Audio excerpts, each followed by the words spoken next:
What'd you think? I like it. I think it's real, it's raw, it shows progression. Oh, shit. Okay then. Oh, look, real raw. That sounds ugly. No, I'm scared. My name is Nichelle Green.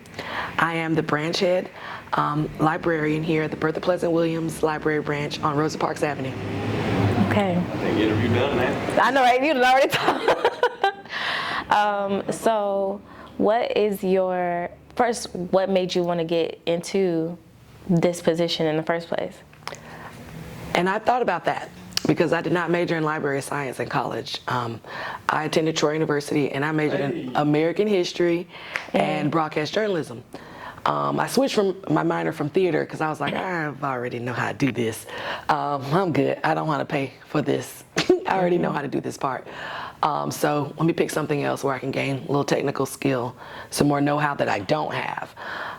So that's when I switched my minor from theater to broadcast journalism, flip-flop to history too. So I was like, because I wanted to be a documentary filmmaker. That was my deal. Wow. That's still my love language. After graduating, I became a college textbook manager at the bookstore. And I became a college bookstore manager. And so COVID kind of rescued me from the retail side of dealing with books. And when trying to get back out, I interviewed at ASU to work with the center and Dr. Franklin. And that went well. I didn't get that position, which was probably good, but it helped me get reacquainted with looking for work. And she suggested that I look to the city and different places like that. She was like, you would be awesome, but just wasn't right for that position, understandably so. So I looked to the city, and I'd always kind of looked and saw what the library had to offer, but it was never quite the finances that I wanted. You make those sacrifices when you're liberal arts leaning. You have to sometimes make those sacrifices. Are you willing to take a step back income-wise if it's something that I really want to do or an experience that I really want to have? And I felt like by the age I was, I'm like 35, I'd done that enough. And so I kind of got to a point, coming out of COVID, after not working for like a year, I was like, all right, I can afford to take a dive. Just getting back started, because it was literally starting like 5 years backwards financially. And I applied for the library to be a library assistant, not even a librarian. So I started out as a library assistant too, out in Penlala. And over the last 3 years, I think I've been promoted probably every 6 months that I can be. So I went from a library assistant 2 in 2022 to a librarian 3 now in 25. And so what do you think your biggest impact has been in this position for the community? Being a people person and having a capacity for people, 0 to 100. I've never met a stranger. I was brought up in a household, I'm an Army brat, military brat. I was brought up in a household where everyone has value until they show you their inhumanity, and then you deal accordingly. But outside of that, I love people. I've always been a librarian, so I love books, information, being a resource, being here. This is a safe place. It's a safe space. We do have boundaries. No, you can't use our phone. This is emergency. Or, no, we don't have extra this or extra that. I don't have $2, but I got some water. Or I got this. Or I got a pack of crackers. Something, just being an open place in the community. Wi-Fi is open in the parking lot. You can scan for free. Making sure that the community knows what they have too, and that this is theirs. Yes, we have rules, and yeah, we control the stuff over here, but you have access to this. And that's from the kids to the homeless population, to just the older people in the community who they like to see stuff going on over here. And so we endeavor to listen to what the community would like. One of our first initiatives when I got here, and how we got programs like Community Soapbox and different things like that, is March was World Idea Month. I got here in February. March was World Idea Month. And so I put up a board and asked the community for their big ideas for the library, for the city, for the world. And so, of course, we want to really concentrate on the ones for the library, right? Because we want to know what they want. You can continuously cook, but if people aren't hungry for that, They're not gonna want to eat it, or they'll play over it. Right. They'll be like, "Oh, that sounds cool," but they won't come. So we endeavor always to gauge what the community wants and making sure that we can be a conduit for any kind of information that they need. Serving on different boards in town has helped with that too. I can tell the housing authority, we help people with y'all's applications all the time. Have y'all thought about giving them jump drives for all the things they have to turn into y'all, or things they have to scan? Not many people have scanners. Their phone might not be able to take a good enough picture. When I go to things like that, or with the DHR, the Employability Network, we go and tell them what we help people look for when they're job searching. We learn the other agencies in town that can provide us with information and resources to be able to give to the people. The Department of Commerce called today and asked could they send us some flyers for some job training coming from the state. I was like, yes, sir. The state of Alabama pops up on the caller ID. You're like, hello. Well, yes, Department of Commerce. What would you like? And so he, explained what it was, and I was like, yeah, sign us up. Send them on out. That's information that we can provide to the public. We help people fill out job applications, food stamp applications, or SNAP applications. Going to the housing authority, being on that community board, helps me know what their programs are. We get veterans and things that come through that are experiencing homelessness, experiencing the food desert that does exist around here. What are their resources? Knowing who the point people are. Oh, the housing authority has a whole department or has a whole program for veterans. That's good to know. Can I have some information we can take back? I did not know that that's a lot more than I thought that the library did. And so do you feel like Bertha Williams is receiving the attention that it deserves? Yes and no. Because the attention that it deserves is to be used, to be utilized by the public. And I think it's getting that. It does take different personnel. It does take leadership to kind of see and be open and be flexible. As the library, we do have a social responsibility, and that's access. And so I try my best to make sure that we're seeking that publicity in the proper channels, the proper ways, and make sure we'll be seen in the best light, but also keeping in mind that there are people who treasure these spaces, and you have to negotiate those things too. Negotiating change. The more and more people are saying, people need to hear about this, and they will. I feel like as we build more and get more solid programs, we're considered a kind of small library within the system. The more we build and feel solid, then we'll really feel like, all right, start poking people. Like, hey. I feel like at this point, the people that need to know what we're doing know what we're doing. Yep. Know what we're doing. And then when we're ready to pop out, they'll be ready to pop too. So what are some things that you're working on currently? We're working on an adult book club. We're working on a newsletter for the community. Because that's one of the things that has come out of Community Soapbox is there's not a neighborhood association right now, which there's some neighbors kind of working on that. But there's a lot of things that they just don't know what's going on. If it's not on WSFA or not on the radio, they're not going to know it. Everybody doesn't read the newspaper. Everybody doesn't use social media. So there is a need within the community to be able to communicate things that are going on. It could be grant programs going on. There was one a couple of months ago that was going on. And so as a library, we had the applications here. But we also had to know kind of how the process went, because a lot of times we're helping people look up information that they might need to have to submit for it, and different things like that. So we're working on a newsletter. We're working on developing more media content. With the book club, we want to have one in person, of course, because we want people to come to the library. We have an adult reading program called Bertha's Reading Cafe. And so all of our adult reading programs like that, like our book tastings, our book club, and I also feel like the book club should also have a virtual unit, because there's plenty of people around the state or different parts of the city that just can't make it here physically. Maybe we drop a question at the beginning of the week. If you made it to page 356, you'll understand this, or something like that that's interactive, and that's something that can keep going. So we're just building ideas. I kind of say and feel like it's so easy to plan for kids because imagination is boundless. You can have a trash bag and some cardboard, and we got a whole thing going.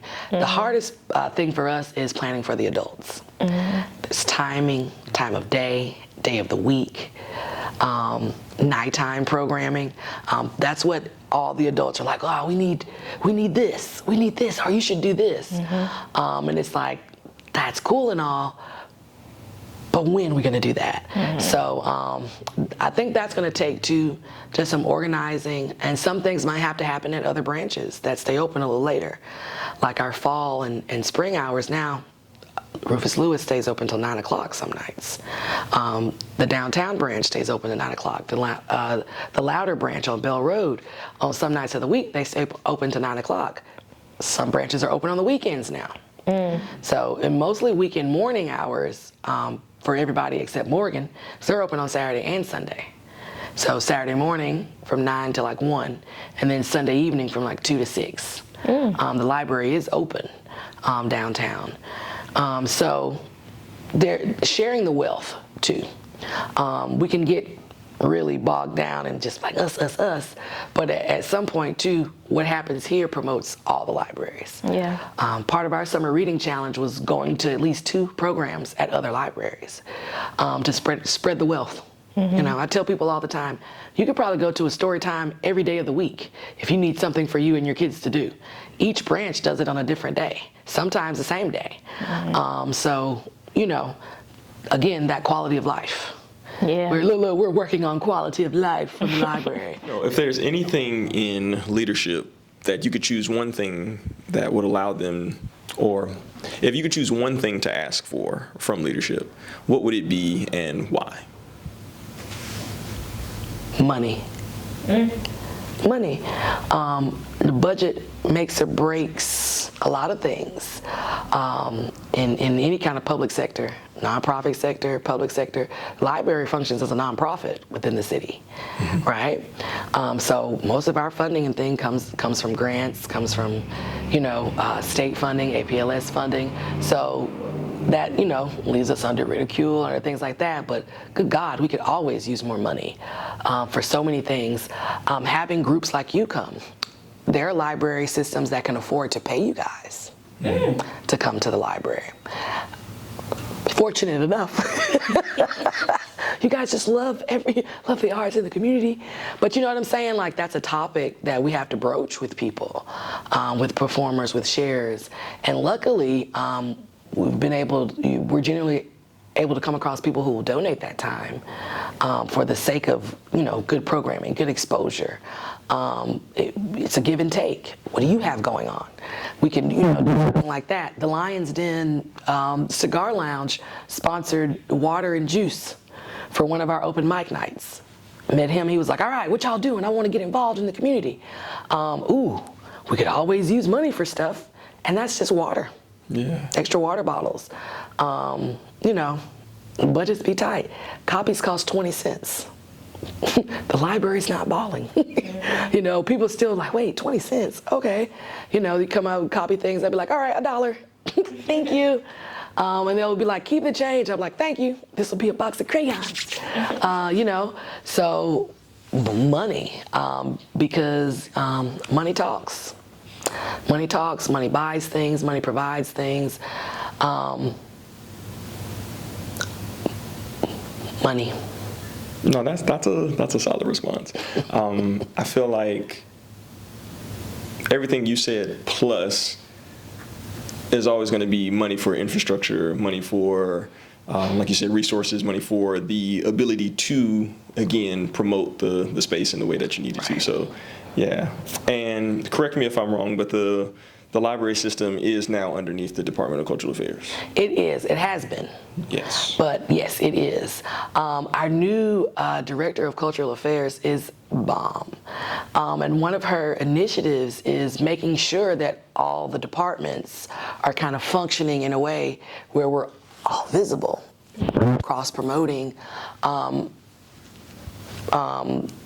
We're all making sure that the cultural centers of the town are getting the attention they should, and cultivating those spaces, Wind Down Wednesdays. And there's one coming up, I hate we're gonna miss it, at Vaughn Park this weekend. Oh, yeah. The summer, it's like Summerfest, or Yeah, it's a Summer in Summerfest. Montgomery, Summer in the City, or something like that.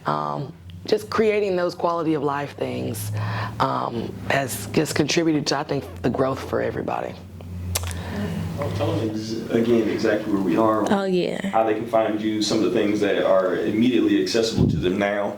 Like a library card, for instance. Yes. Which I need to get that. I have a library card in a minute. That was going to be my statement. Do you have a library card? They are free. All you need is a Montgomery County address. It doesn't have to be Montgomery City. Montgomery County address.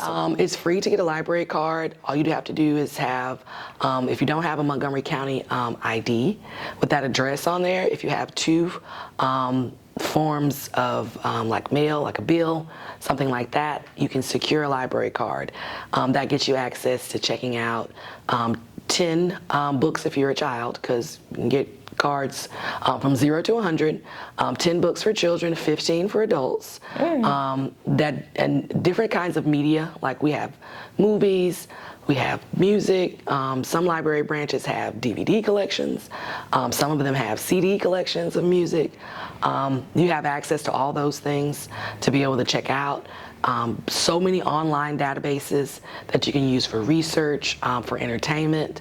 Some of our most popular databases are our Cloud Library, which has digital books and audio books completely free. You get 20 checkouts per month, and as you turn them in, it pops another, that cleans out your thing. So if you got 18 books checked out and you check in 2, then you can still have, those fall back into your 20. Also, Hoopla has movies, music, audiobooks, digital books. You get 10 checkouts a month from that, completely free with your library card. We also have a technology lending program.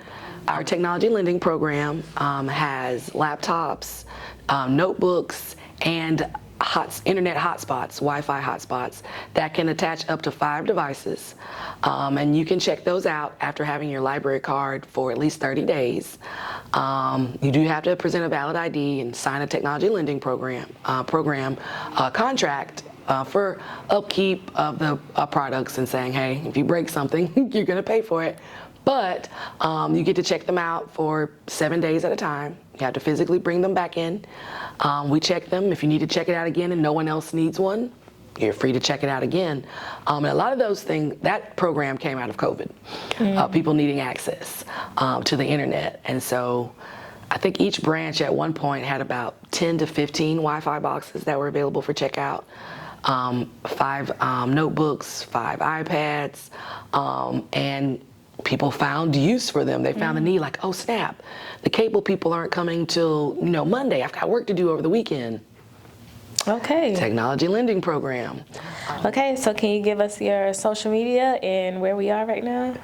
We're at the Bertha Pleasant Williams Library Branch at 1276 Rosa Parks Avenue. Our Instagram is NCCPL BWP. I'm sorry. Okay, try to. I was like, wait, there's letters in the right order. B, P, W. Hold on. No, That's gotta check. No, because this is long. It's long. The Instagram is long. But you can find us on Facebook and Instagram. If you type in Bertha Pleasant Williams Library Branch, then our social media pages will come up. Please engage. Please follow. We'd appreciate your input, and let us know if you need help with anything. And where can we find you? You can find me at the library every day.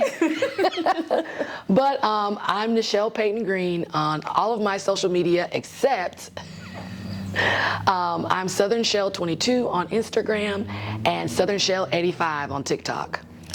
Peace. And I just want y'all to know, Nichelle is heavily engaged in her community, so she everywhere. So you go see her somewhere outside. Outside, out the door. Yes. All right. Thank you.